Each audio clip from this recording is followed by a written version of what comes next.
Organizations like Austin Pets Alive are working to relocate, rescue, and reunite owners with their beloved pets. Dr. Ellen Jefferson is president of that group. Thank you so much for being with us this morning.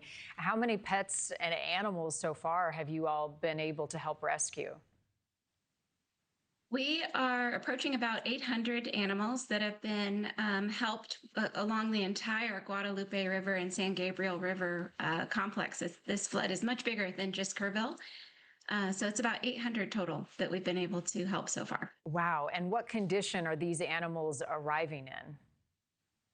It's a mix. So the majority of those are animals that were already in the animal shelters that exist, the government shelters that are there. And what our job is as first responders is to go in and try to move those animals out to safety as fast as possible so that they won't be euthanized, to make room for the animals that are coming in for lost and found. And so that gives those government shelters that are on the ground the capability to be able to take in animals and hold them for a stray period that's much longer during a disaster than normally seen in animal shelters. And then we also deployed thousands of people to do search and rescue on the ground, and worked with families and many animals that are being owner surrendered in the field, or where family members are trying to recuperate from losing other family members and trying to find safe placement for their pets. Have you gotten to a point where you're able to unify pets and their people parents? Yes, we have done some of that. We are working with one trailer park in particular really stands out because it's only a park of maybe 7 or 8 trailers, but every single person within that has extremely devastating stories.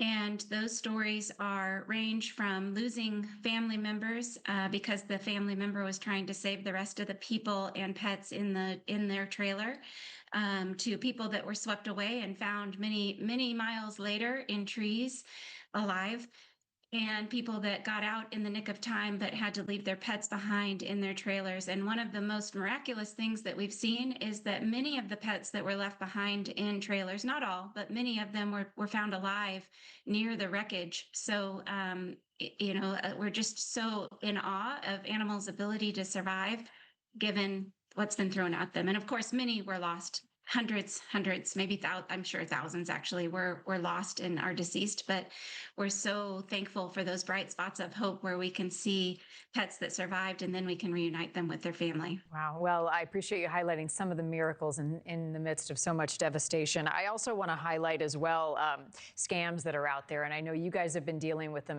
as well. What do you want people to know about those looking to take advantage of a horrible situation? I think the biggest thing that we've seen is Venmo. Personally, that we've seen is Venmo. We do discourage people from using GoFundMes unless they are aware of, have a personal connection to the family. The Venmo fraud that we've seen is that people are adding numbers or letters to a handle for Venmo. So make sure that you go to the charity section of Venmo to select what charity. Those are verified charities.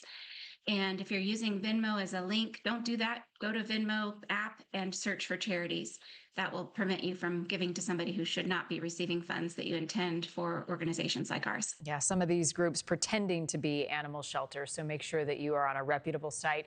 Dr. Jefferson, thanks for the work you and your team are doing. 800 animals rescued so far. Thank you so much.